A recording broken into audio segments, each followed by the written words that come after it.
Preamble, the preamble of Indian constitution पढ़ेंगे। सबसे पहले मैं आपको बताना चाहूँगा प्रस्तावना के बारे में कि प्रस्तावना क्या है। देखिए, भारतीय संविधान जो कि दुनिया का सबसे बड़ा लिखित संविधान है, जिसमें 395 अनुच्छेद हैं, 22 भाग हैं और 12 अनुसूचियाँ हैं, उसका पूरा सार, पूरा दर्शन आपको प्रस्तावना में देखने को मिलेगा।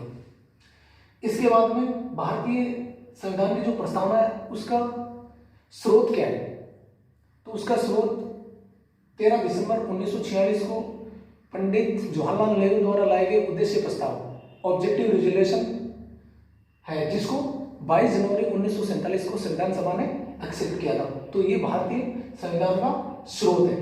इसके बाद में विचार, भारतीय संविधान की प्रस्तावना का विचार कहाँ से आया, यह हमने कहाँ से लिया, ये विचार हमने अमेरिका से लिया। विचार हमने अमेरिका से लिया है और भारतीय संविधान की प्रस्तावना है उसकी लैंग्वेज हमने कहाँ से ली, वो हमने ऑस्ट्रेलिया से ली। तो ये कुछ बेसिक चीजें होगी। इसके बाद में भारतीय संविधान की प्रस्तावना को आत्मा किसने कहा है, तो ठाकुरदास भार्गव जी और पंडित जवाहरलाल नेहरू ने भारतीय संविधान की प्रस्तावना को आत्मा कहा है। और डॉक्टर भीमराव अंबेडकर ने किसको कहा है आत्मा, यानी कि जो सोल है, the soul of Indian constitution, doctor Bhimrao Ambedkar ने किसको बताया, उन्होंने आर्टिकल 32 को बताया।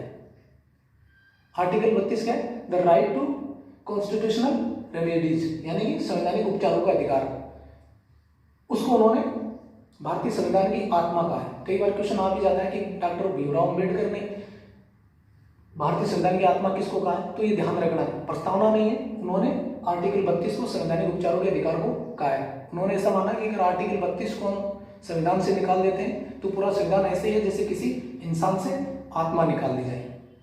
इसके अलावा कुंजी नोट किसने कहा है भारतीय प्रस्तावना को, तो ये अर्नेस्ट वार्कर ने कहा है। तो ये तो कुछ हो गई फैक्चुअल चीजें, लेकिन आज जो हम भारतीय प्रस्तावना के बारे में पढ़ेंगे उसके बारे में मैं आपको बताना चाहता हूं कि हम हर एक वर्ड का, हर एक शब्द का मतलब जानेंगे, हम पूरा कंसेप्ट क्लियर करेंगे, हम कंसेप्ट के हिसाब से पढ़ेंगे। फैक्चुअल आप किसी भी बुक से पढ़ोगे तो आप इजीली पढ़ लोगे, वहां कोई प्रॉब्लम नहीं है। ये सब दिया हुआ है, जो मैंने पहले बातें बताई वो भी वहां लिखी हुई है, आप उनको इजीली याद कर सकते हो। लेकिन आज हम कंसेप्ट क्लियर करेंगे, यानी कि हम एक एक वर्ड का इतना मतलब जानेंगे। होता भी है, जब आप आरएस या आईएएस यूपीएससी की कोई एग्जाम दे रहे हो तो वहां पे एक एक वर्ड पे आपको मेंस के अंदर, आंसर राइटिंग के अंदर पूरा आंसर ही एक वर्ड पे होता है उसमें। तो आज हम वो कंसेप्ट क्लियर करेंगे, पूरा कंसेप्ट क्लियर करके पढ़ेंगे तो आपका किसी भी प्रकार से क्वेश्चन गलत होने के चांसेस बहुत कम हो जाएंगे। और जब आप ये वीडियो देखने के बाद में आप किसी भी बुक से प्रस्तावना के टॉपिक को पढ़ोगे तो आपको बहुत इजी लगेगा वो टॉपिक। और आज बहुत सी चीजें आपको इसमें सीखने को मिलेगी। तो हम शुरू करते हैं, और इसमें वही चीजें हैं प्रस्तावना में जो आप आगे प्रस्तावना के बाद में, जैसे अगर आप फंडामेंटल राइट्स पढ़ते हो उसके बाद में आप DPSP, directive principle of state policies पढ़ोगे, फंडामेंटल ड्यूटीज पढ़ोगे, और जो भी आप आगे पढ़ोगे वो सब चीजें इसके अंदर आएगी। घूम फिर के वही चीजें आपकी पूरी पॉलिटी में आती रहेगी। अगर आपने ये टॉपिक अच्छे से क्लियर किया तो आगे के टॉपिकों में आपको आसानी होगी पढ़ने में थोड़ी। तो हम शुरू करते हैं। सबसे पहले हम भारत के लोग, we the people of the India, मतलब देखो पहली लाइन में क्या है, हम भारत के लोग, यानी कि देखिए हमारे देश में सबसे सुप्रीम, सबसे शक्तिशाली कौन है, राष्ट्रपति, प्रधानमंत्री, सर्वोच्च न्यायालय कौन है, ये तीनों नहीं है। हमारा देश का संविधान इन तीनों से ऊपर है, शक्तिशाली है। और इस संविधान को शक्ति देने वाले कौन है, हम भारत के लोग।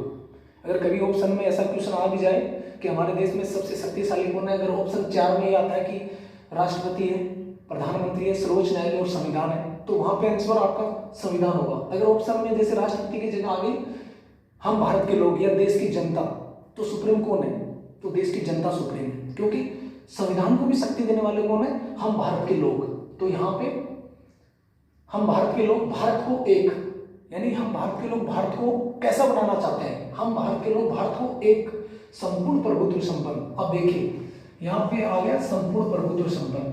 संपूर्ण प्रभुत्व संपन्न का क्या मतलब है, संपूर्ण प्रभुत्व संपन्न का मतलब है एक ऐसा देश, एक ऐसा राज्य जिसके अपने बाहरी और आंतरिक रूप से उसके खुद के नियम लागू हो, किसी दूसरे देश के नियम उस देश पे लागू नहीं हो। जैसे हमारा देश आज, उसके अपने खुद के रूल है, खुद का शासन है, किसी दूसरा देश का शासन उस पर नहीं है। जैसे 1947 से पहले क्या भारत एक संपूर्ण प्रभुत्व संपन्न था?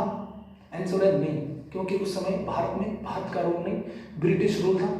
तो भारत एक 1947 से पहले संपूर्ण प्रभुत्व संपन्न देश नहीं था। संपूर्ण प्रभुत्व संपन्न का मतलब समझ गए।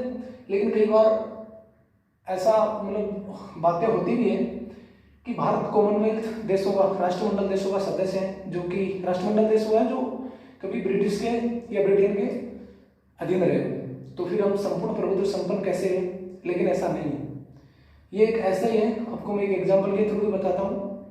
जैसे हम एक समाज में रह रहे हैं और उस समाज में हमारा घर है, तो हम समाज में बंधे हुए हैं, हम समाज से, लेकिन हम अपने घर में डिसीजन लेने के लिए हम समाज के गुलाम नहीं है। हम समाज के हिसाब से डिसीजन नहीं लेंगे अपने घर में। हाँ, समाज हमारे डिसीजन को प्रभावित कर सकता है, लेकिन हम अपने डिसीजन लेने के लिए घर में फ्री है। इसी प्रकार से भारत का भी स्टेटस है कि भारत राष्ट्रमंडल देशों का सदस्य है, लेकिन वो अपने डिसीजन लेने के लिए स्वतंत्र है, उसके अपने खुद के रूल है, आंतरिक और बाहरी। वैसे संपूर्ण प्रभुत्व संपन्न में आंतरिक और बाहरी नहीं, 3-4 चीजें और भी आती है इसके अंदर। जब आप ये कुछ आगे की चीजें वैसे लो, जब आप अगर RS या IS के लिए आप प्रिपरेशन कर रहे हो तो वहां पे ये चीजें काम में आती है कि एक नॉमिनल संपूर्ण प्रभुत्व संपन्न भी होता है। नॉमिनल का मतलब है नाम मात्र का, जो हमारे देश में राष्ट्रपति प्रभुत्व संपन्न है। एक रियल होता है जो प्राइम मिनिस्टर होता है, एक लीगली होता है जो कि हमारा कॉन्स्टिट्यूशन है। तो हम ज्यादा विस्तृत नहीं देखेंगे यहाँ पर। इसके बाद में देखिए, हम भारत के लोग भारत को एक कैसा देश बनाना चाहते हैं? संपूर्ण प्रभुत्व संपन्न समाजवादी। अब देखिए, बहुत ही इंपॉर्टेंट शब्द है समाजवादी। देखिए, 2 प्रकार का कंसेप्ट होता है, एक होता है समाजवादी, एक होता है पूंजीवादी। हमने समाजवादी को अपनाया है, ना कि पूंजीवादी को। पूंजीवादी का क्या मतलब होता है? एक ऐसी आर्थिक व्यवस्था जिसमें सरकार का कम से कम हस्तक्षेप हो। अगर सरकार का कम से कम कोई आर्थिक व्यवस्था में रोल होगा तो क्या होगा? अगर सरकार का कम से कम रोल होगा तो कुछ ही दिनों में ऐसा हो जाएगा कि 1% लोगों के पास इतना पैसा हो जाएगा, इतनी संपत्ति हो जाएगी जितनी 99% के पास नहीं होगी। ये एक सामान्य सा रूल होता है। इसलिए हमने पंथ निरपेक्ष पूंजीवादी को नहीं अपना के समाजवादी को अपनाया। समाजवादी का मतलब क्या है? जिसमें सरकार का ज्यादा से ज्यादा नहीं, पूरा ही हस्तक्षेप होता है वैसे तो, जिसमें सरकार पैसा, पूरी संपत्ति का समाज में समान रूप से वितरण करे, तो वो हो गया समाजवादी। इसके बाद में पंथ निरपेक्षता। पंथ निरपेक्ष का क्या मतलब है? देखिए, एक ऐसा देश जिसका या एक ऐसा राज्य जिसका अपना कोई धर्म नहीं होता है और वो सभी धर्मों को समान मानता है। जैसे भारत है, भारत का कोई अपना धर्म नहीं है, वो सभी धर्मों को समान रूप से देखता है। जैसे आप एग्जाम्पल ले सकते हो पाकिस्तान का। पाकिस्तान में क्या है? उसका अपना धर्म है, वहां के राज्य का अपना धर्म है, वो अपने इस्लाम को मानते हैं। बांग्लादेश है, इसका अपना धर्म है, लेकिन भारत का अपना कोई धर्म नहीं है। ये सब धर्मों को समान रूप से देखते हैं, उसको हम बोलते हैं पंथ निरपेक्षता। इसके बाद में लोकतंत्रात्मक। लोकतंत्रात्मक आप सब लोग जानते होंगे, डेमोक्रेसी। डेमोक्रेसी मतलब डेमो और क्रेटिया 2 शब्दों से बना है। डेमो का मतलब लोक और क्रेटिया मतलब शासन, यानी कि जनता का शासन। यानी कि जनता द्वारा, आपको अब्राहम लिंकन अमेरिका के राष्ट्रपति का बात तो याद होगी, यानी कि जनता खुद अपना सरकार चुनती है, अपने प्रतिनिधि चुनती है, तो लोकतंत्र हो गया। इसको कोई ज्यादा करने की जरूरत नहीं है। अभी गणराज्य देखिए, लोकतंत्र और गणतंत्र अक्सर लोग एक ही मानते हैं, लेकिन इनमें एक बेसिक सा डिफरेंस है। देखिए, गणराज्य क्या होता है? गणराज्य का मतलब ऐसा है कि एक ऐसा देश जिसका हेड ऑफ द नेशन, यानी कि उसका राष्ट्रीय अध्यक्ष क्या होता है? वंशानुगत नहीं होगी, क्या होता है वो जनता द्वारा प्रत्यक्ष या अप्रत्यक्ष रूप से निर्वाचित होता है। जैसे भारत में, भारत एक गणतंत्र देश है। क्यों है? क्योंकि भारत का जो हेड ऑफ द नेशन है, राष्ट्राध्यक्ष है, राष्ट्रपति है, वो जनता द्वारा हर 5 साल बाद में अप्रत्यक्ष रूप से चुना जाता है। जबकि ब्रिटेन में क्या है? ब्रिटेन में ऐसा नहीं, ब्रिटेन गणतंत्र नहीं है, ब्रिटेन लोकतंत्र है। वहां पे ब्रिटेन में डेमोक्रेसी है लेकिन रिपब्लिक नहीं है, गणतंत्र नहीं वहां पे। क्यों? क्योंकि वहां का जो हेड ऑफ द नेशन है, राष्ट्राध्यक्ष है, वो वंशाणु हो गए थे। तो एक ये बेसिक सा डिफरेंस है कि जिस देश का हेड ऑफ द नेशन राष्ट्राध्यक्ष वंशानुगत होता है वहां पे गणतंत्र नहीं होता है, और जहां पे वंशानुगत नहीं होगी, जनता द्वारा प्रत्यक्ष या अप्रत्यक्ष रूप से चुना जाता है, वहां पे गणतंत्र होता है। ऐसे लोकतंत्र भी दो प्रकार का होता है, एक होता है प्रत्यक्ष लोकतंत्र, एक होता है अप्रत्यक्ष लोकतंत्र। कई बार क्वेश्चन आता है प्रत्यक्ष लोकतंत्र का क्या मतलब है? प्रत्यक्ष लोकतंत्र का मतलब है जनता खुद शासन करती है। वहां पे वो कोई सरकार का चुनाव नहीं करती है, वहां पे वो खुद शासन करते हैं। जैसे भारत में क्या है, भारत में प्रत्यक्ष लोकतंत्र नहीं है, भारत में अप्रत्यक्ष लोकतंत्र है। जनता खुद शासन नहीं करती है, जनता अपने प्रतिनिधियों के माध्यम से शासन होता है, डायरेक्ट शासन नहीं है। और ये पॉसिबल भी नहीं है इतने बड़े देश में कि जनता डायरेक्ट शासन कर सके। स्विट्जरलैंड है जहां पे प्रत्यक्ष लोकतंत्र है।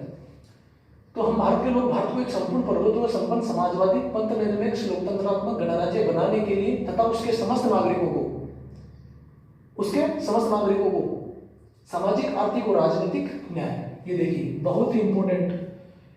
आईएएस के जब आप पीछे के पेपर लगोगे आपको बहुत से क्वेश्चन मिलेंगे, आरएस में भी बहुत से क्वेश्चन मिलेंगे, और अदर स्टेट की जो पीसीएस एग्जामिनेशन है उसमें भी बहुत से क्वेश्चन मिलेंगे, केवल इस एक लाइन से कि भारतीय संविधान की प्रस्तावना में कितनी प्रकार की न्याय की व्यवस्था की गई है और कितनी न्याय है। भारतीय संविधान की प्रस्तावना में 3 प्रकार की न्याय की बात की गई है, सामाजिक, आर्थिक और राजनीतिक। क्या मतलब है इन तीनों का? देखिए हम इनको समझेंगे। सामाजिक न्याय का क्या मतलब है? सामाजिक न्याय का मतलब है जो सरकार जो योजनाएं चला रही है वो क्या है? वो सामाजिक न्याय है, यानी कि समाज में कोई भी गरीब ना रहे, उसको ऊपर उठाया जाए, ये सरकार का काम होता है। और सरकार इसलिए योजनाएं लाती है, समाज में किसी भी धर्म, जाति या लिंग के आधार पर किसी के साथ भेदभाव ना हो। तो ऐसी व्यवस्थाएं जो सरकार कल्याण का कार्य करे, ऐसी योजनाएं गरीबों के लिए लाती है। आपको मैं किसी के साथ एक उदाहरण भी दूंगा, लेकिन मैं पहले बताना चाहूंगा कि जो सामाजिक न्याय है उसके अंदर क्या है, किसी के साथ अन्याय नहीं होना चाहिए। जो न्याय की बात कर रहे हैं हम सामाजिक, यानी कि किसी के साथ अन्याय ना हो, उसके धर्म के नाम पे उसके साथ अन्याय नहीं होना चाहिए, जाति के नाम पे नहीं होना चाहिए, उसकी गरीबी के आधार पे नहीं होना चाहिए।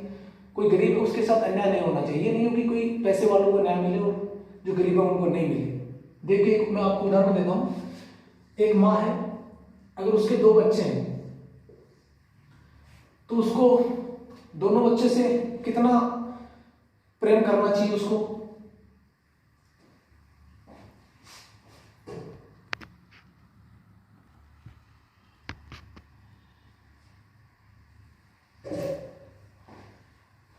एक माँ को दोनों से बराबर प्यार करना चाहिए। लेकिन अगर एक बच्चा जो बीमार रहता है, कमजोर है या दिव्यांग है हमेशा, उसके साथ क्या उस माँ को ज्यादा लाड प्यार करना चाहिए उसको, या उसको ज्यादा सुविधा देनी चाहिए? अगर ऐसा ज्यादा सुविधा दी जाएंगी तो इस बच्चे के साथ अन्याय नहीं होगा? वास्तविक में नहीं होगा। इस बच्चे के साथ वास्तविक में नहीं होगा। अगर इन दोनों को बराबर प्यार या प्रेम एक माँ का मिल रहा है तो वो इस बच्चे के साथ अन्याय होगा, क्योंकि ये कमजोर है, दिव्यांग है। इसी प्रकार एक सरकार का या राज्य का जिम्मेदारी होती है कि वो कमजोर लोगों का ध्यान रखे। तो यही सामाजिक न्याय है। आर्थिक न्याय का क्या मतलब है? आर्थिक न्याय का मतलब है कि जो देश की आर्थिक संसाधन है और जो पैसा है उस पे उसका बंटवारा समान रूप से हो समाज में। ये नहीं हो कि अमीर लोग ही पूरा देश में शासन करें, उन्हीं के पास ही पूरे देश के आर्थिक संसाधन हो, ऐसा नहीं होना चाहिए। और राजनीतिक न्याय का क्या मतलब है? राजनीतिक न्याय देखिए आप देखिए गरीब से गरीब व्यक्ति भी की वोट की कीमत भी वही है जो अंबानी के वोट की कीमत है। अंबानी की वोट की कीमत भी वही है, गरीब से गरीब बंदा है उसकी भी वोट की कीमत दोनों की बराबर है। ये नहीं है कि पैसे वाला है तो उसकी वोट की कीमत ज्यादा है, और ऐसा भी नहीं है कि कोई पढ़ा लिखा है उसकी वोट की कीमत ज्यादा है, एक अनपढ़ की कम है। ऐसा नहीं है। हमारे देश के संविधान में ऐसी व्यवस्था नहीं है। हमारे देश के संविधान में ये व्यवस्था की गई है कि राजनीतिक न्याय है, यानी कि एक गरीब से गरीब की भी कीमत वही रहेगी, अमीर से अमीर की भी वही रहेगी, पढ़े लिखे की भी वही रहेगी, और अनपढ़ की भी वही रहेगी। और राजनीतिक न्याय के माध्यम से ही कोई भी नीचे से तबका का बंदा भी भारत के देश का राष्ट्रपति, प्रधानमंत्री बन सकता है। हमने एग्जाम्पल देखे भी, एक चाय बेचने वाला माननीय प्रधानमंत्री श्री नरेंद्र मोदी जी और एक अखबार बेचने वाला डॉक्टर अब्दुल कलाम साहब राष्ट्रपति पद तक पहुंच गए हैं, वो इसी राजनीतिक न्याय की देन है। इसके बाद में ये न्याय हो गया। इसके बाद में स्वतंत्रता। भारतीय संविधान की प्रस्तावना में कितनी प्रकार की स्वतंत्रता की बात की गई है? उत्तर है 5 प्रकार की। विचार, अभिव्यक्ति, विश्वास, धर्म और उपासना। देखिए, विचार यानी कि थॉट्स, आपको विचार रखने की स्वतंत्रता है। आप अपने विचार रख सकते हो, कहीं सरकार कोई अनुचित पाबंदी इस पे नहीं लगाएगी। अभिव्यक्ति यानी कि एक्सप्रेशन, आपको विचार से थोड़ा बढ़कर एक्सप्रेशन, आप किसी भी माध्यम से अभिव्यक्ति कर सकते हो। आप अपना गा के कर सकते हो, पेंटिंग से कर सकते हो, खेल के कर सकते हो, ये अभिव्यक्ति होगी। इसके बाद में विश्वास, आपको विश्वास की स्वतंत्रता है। आप भारत में किसी भी पार्टी में विश्वास कर सकते हो, किसी धर्म में विश्वास कर सकते हो, इसमें सरकार कोई आप में पाबंदी नहीं लगाती है। धर्म हम आगे जो फंडामेंटल राइट्स हैं आर्टिकल 25 से 28 उसमें पढ़ेंगे। आप किसी भी प्रकार को धर्म अपना सकते हो, आप चाहे तो नहीं भी अपना सकते हो, कोई पाबंदी नहीं है। और उपासना मतलब वर्षित पूजा पद्धति, कोई रोक टोक नहीं है। तो ये होगी स्वतंत्रता। भारतीय संविधान की प्रस्तावना में कितनी प्रकार की स्वतंत्रता की बात की गई है? आंसर 5 प्रकार की। ये आपको ध्यान रखनी है, बहुत बार क्वेश्चन आता है और इन्हीं 3 लाइन में सबसे ज्यादा आंसर क्वेश्चन पूछे जाते हैं किसी भी एग्जाम में। इसके बाद में न्याय होगी, स्वतंत्रता होगी और समता। समता का क्या मतलब है? यानी समता मतलब समानता। और भारतीय संविधान की प्रस्तावना में कितने प्रकार की समता की बात की गई? 2 प्रकार की, प्रतिष्ठा और अवसर की समानता। क्या मतलब है यहाँ पे? प्रतिष्ठा अगर मैं इंग्लिश में बोलूँ तो स्टेटस, यानी कि स्टेटस, और अवसर यानी कि अपॉर्चुनिटी की समानता। प्रतिष्ठा का क्या मतलब है? यानी कि सभी का एक जैसा स्टेटस हो। राज्य ऐसी व्यवस्था करेगी जिससे सभी का एक जैसा स्टेटस हो। राज्य ऐसी व्यवस्था करता भी है, जैसे हाल ही में थोड़े साल पहले बत्ती गाड़ियों से हटा दी गई। उसका कारण यही था कि समाज में असमानता नहीं फैले, भेदभाव नहीं फैले, इसीलिए वो उतरवाई गई थी। इसके अलावा उपाधियों का अंत, आप जब फंडामेंटल राइट्स पढ़ोगे वहां भी आपको देखने मिलेगा। उपाधियों का अंत भी इसीलिए किया गया जिससे ये ना लगे समाज में कि ये ऊंचा है ये नीचा है, यानी कि ऊंच नीच को खत्म करना। और अवसर की समानता यानी कि अपॉर्चुनिटी की समानता, ये भी आप फंडामेंटल राइट्स में आगे पढ़ोगे। प्राप्त कराने के लिए तथा उन सब में व्यक्ति की गरिमा तथा राष्ट्र की एकता और अखंडता। देखिए, व्यक्ति की गरिमा, भारतीय संविधान केवल एक व्यक्ति को जीने का अधिकार ही नहीं देता है, बल्कि गरिमा के साथ जीने का अधिकार देता है। तथा राष्ट्र की एकता और अखंडता यानी कि हमारे देश की एकता और अखंडता। देखिए, एकता और अखंडता क्या है? एकता का क्या मतलब है? हम सब भारतीय एक है, ये मनोवैज्ञानिक संकल्पना है। और अखंडता एक भौगोलिक संकल्पना, यानी कि भारत का जितने भी राज्य हैं, स्टेट हैं, वो भारत देश से अलग नहीं हो सकते। ये अखंडता का मतलब यहाँ पे है, किसी भी राज्य को देश से अलग होने का अधिकार नहीं है। हम अखंड भारत है। सुनिश्चित करने वाली बंधुता, फर्टिलिटी, बंधुता बढ़ाने के लिए।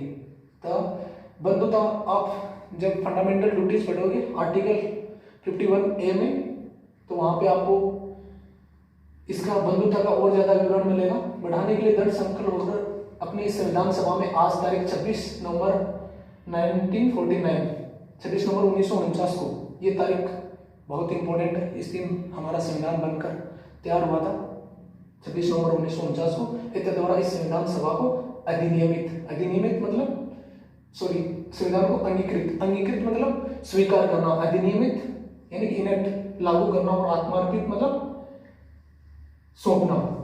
ये तीनों वर्ड कई बार सीक्वेंस में पूछते हैं एग्जामों में कि इनका सीक्वेंस क्या है, तो आपको ये ध्यान रखना है। अंगीकृत, अधिनियमित और आत्मार्पित करते हैं। तो ये तो हो गया प्रस्तावना का बेसिक, और हमारा जो कंसेप्ट है वर्ड से रिलेटेड हो। इसके बाद में हम इससे आगे कुछ पढ़ते हैं जो बहुत इंपॉर्टेंट है और पता भी होना चाहिए, रोचक भी है अगर हम पॉलिटी पढ़ रहे हैं तो, और एग्जाम में क्वेश्चन भी आता है। अब क्वेश्चन कई बार ये बनता है कि जो प्रस्तावना है वो क्या है, वो कोई आर्टिकल तो है नहीं, जो 395 अनुच्छेद है उनमें ये कोई आर्टिकल तो है नहीं, कोई भाग भी नहीं है, कोई अनुसूची भी नहीं है, तो फिर क्या है? तो क्या संविधान का भाग है ये केस कोर्ट में बहुत बार गया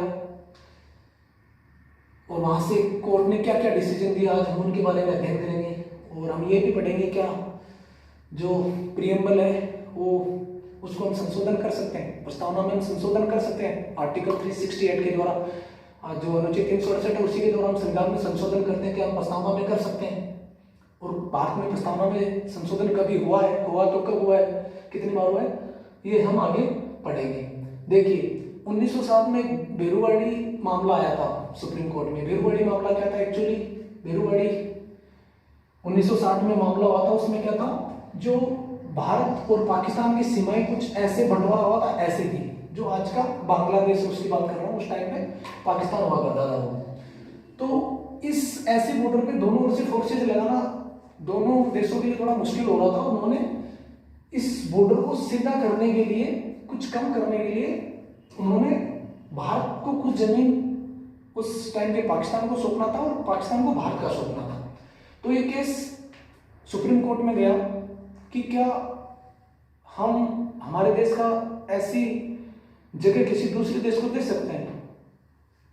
तो उस केस में सुप्रीम कोर्ट का क्या फैसला आया था? सुप्रीम कोर्ट ने प्रस्तावना से रिलेटेड उन्होंने फैसला दिया था कि जो भारतीय संविधान की प्रस्तावना है वो संविधान का भाग नहीं है, और वो संविधान का भाग नहीं है इसका मतलब क्या है? इसमें संशोधन भी नहीं हो सकता। जब भारतीय संविधान का ये संविधान का भाग ही नहीं है तो हम आर्टिकल 368 इसमें लागू नहीं होगा, तो इसका हम संशोधन नहीं कर सकते। लेकिन इसके बाद में क्या हुआ, जो केशवानंद भारती बनाम केरल राज्य, जो शायद पॉलिटी के अंदर ही नहीं, पॉलिटी के अंदर सबसे बड़ा आज तक जो डिसीजन सुप्रीम कोर्ट का आया है तो वो केशवानंद भारती बनाम केरल राज्य है। उसमें उन्होंने क्या फैसला दिया? केशवानंद भारती बनाम केरल राज्य में अगर आपको थोड़ा बताऊंगा तो लॉन्ग टर्म याद रहेगा। केशवानंद भारती बनाम केरल राज्य था। केशवानंद भारती एक केरल के एक मठ के अध्यक्ष थे और उनकी जमीन का एक उस टाइम पे केरल राज्य ने एक ऐसा लॉ बनाया था कि वो जमीन, उस जमीन जो मठ की जमीन थी वो जा रही थी उसके अंदर, केशवानंद जी जो थे उनकी जमीन उस नियम के अनुसार जा रही थी। और वो नियम ये था कि उन्होंने नियम बना के 9वीं अनुसूची में केरल राज्य वो डाल रही थी। कृषि कानून था वो, सुधार कानून, कृषि सुधार कानून, भूमि सुधार कानून, सॉरी भूमि सुधार कानून था जो 9वीं अनुसूची में डाल रहे थे। 9वीं अनुसूची का मतलब होता है कि जो कानून अगर संसद ने बना दिया और 9वीं अनुसूची में डाल दिया, यानी कि उसमें सुप्रीम कोर्ट उस पर सुनवाई नहीं कर सकती, यानी कि उसका वो नहीं कर सकती कि कानून संसद ने संविधान के अकॉर्डिंग बनाया या नहीं बनाया, वो उसका अधिकार नहीं रहता फिर। तो इसी को चैलेंज किया उन्होंने कि क्या संसद के पास इतनी पावर है कि वो एक ऐसा कानून बना दे जिसपे सुप्रीम कोर्ट रिव्यू नहीं कर सके उसका। ये केस सुप्रीम कोर्ट में गया तो सुप्रीम कोर्ट का उससे रिलेटेड ये फैसला आया था कि आप प्रस्तावना में भारतीय संविधान का महत्वपूर्ण भाग है, उन्होंने अपने डिसीजन को चेंज किया पहले वाले को, और सुप्रीम कोर्ट अपने डिसीजन को चेंज कर सकती है, लेकिन उसके लिए शर्त होती है कि जो पीछे बेंच बैठी थी उससे ज्यादा जज होने चाहिए। और जो केशवानंद भारती बनाम केरल राज्य था उसमें आज तक के इतिहास में सबसे ज्यादा जज या बेंच उसी में बैठी थी, 13 जज उसमें थे। और वो फैसला भी 7/6 को आया था, 24 अप्रैल 1973 को वो फैसला आया था, ऐतिहासिक फैसला था केशवानंद भारती बनाम केरल राज्य का। उन्होंने फैसला दिया कि ये संविधान का भाग है प्रस्तावना, तो इसमें फिर संशोधन भी हो सकता है, लेकिन संशोधन हो सकता है, लेकिन सुप्रीम कोर्ट ने एक व्यवस्था दी कि प्रस्तावना में आप संशोधन कर सकते हो, ये संविधान का भाग है, तो आर्टिकल 368 के जरिए अनुच्छेद 368 में आप के थ्रू आप इसका संशोधन कर सकते हो, लेकिन आप बेसिक स्ट्रक्चर में आप ये नहीं कर सकते, संशोधन नहीं कर सकते। सरकार ने पूछा भी था उस टाइम पे कि बेसिक स्ट्रक्चर का क्या मतलब है, तो उन्होंने डायरेक्ट ये नहीं बताया कि ये 4 चीजें बेसिक स्ट्रक्चर है, नहीं बोला हम समय आने पे जैसे केस आएगा हम तय करेंगे कि बेसिक स्ट्रक्चर क्या है। तो ये था। इसके बाद में भी कई बार ऐसा मुंबई केस में और LIC ऑफ इंडिया 1995 में सुप्रीम कोर्ट ने फिर से दोहराया कि जो प्रस्तावना है वो संविधान का बहुत ही महत्वपूर्ण भाग है। और एक क्वेश्चन और बनता है जो सबसे इंपॉर्टेंट है, और इस बार क्वेश्चन जो लास्ट पेपर हुआ था उसमें पूछा भी गया था आईएएस के अंदर, जो यूपीएससी का सिविल सर्विसेज का एग्जामिनेशन होता प्री का, उसमें एक क्वेश्चन आया था। देखिए क्वेश्चन है जो फंडामेंटल राइट्स होते हैं, फंडामेंटल राइट्स अगर हमारा फंडामेंटल राइट्स का अगर हनन हो रहा है तो हम डायरेक्ट हाई कोर्ट या सुप्रीम कोर्ट जा सकते हैं। आप अनुच्छेद 32 में के थ्रू डायरेक्ट आप सुप्रीम कोर्ट जा सकते हो, और अनुच्छेद 226 के अंदर आप डायरेक्ट हाई कोर्ट जा सकते हो फंडामेंटल राइट्स के लिए। लेकिन क्या आप डीपीएसपी के लिए जा सकते हो, directive principle of state policy, राज्य के नीति निर्देशक तत्व, क्या उनके लिए आप जा सकते हो? आप उनके लिए नहीं जा सकते, क्योंकि वो सरकार पे आपका फंडामेंटल राइट्स नहीं है, वो सरकार पे डिपेंड होता है कि वो किस हद तक आपको प्रोवाइड करती है। ऐसा ही प्रस्तावना का है। तो प्रस्तावना से रिलेटेड ये क्वेश्चन आया था, आप प्रस्तावना के लिए आप किसी बात जो प्रस्तावना में लिखी है उसके आधार पे आप सुप्रीम कोर्ट या हाई कोर्ट नहीं जा सकते कि मैं ये प्रस्तावना में लिखी हुई है और ये चीज मेरे को नहीं मिल रही है या मेरे साथ ये न्याय नहीं हो रहा है, आप इसके आधार पे नहीं जा सकते हो। हाँ ये जरूर है, आप जो सामाजिक, आर्थिक और राजनीतिक न्याय है, आर्थिक न्याय है या विचार, अभिव्यक्ति, विश्वास, धर्म, ये अगर फंडामेंटल राइट्स में लिखे हुए आप उसके आधार पे जा सकते हो, लेकिन आप केवल प्रस्तावना के आधार पे आप हाई कोर्ट या सुप्रीम कोर्ट नहीं जा सकते। फंडामेंटल राइट्स के थ्रू आप जा सकते हो, वो आपका राइट है, लेकिन आप केवल प्रस्तावना के आधार पे डायरेक्ट हाई कोर्ट या सुप्रीम कोर्ट नहीं जा सकते। तो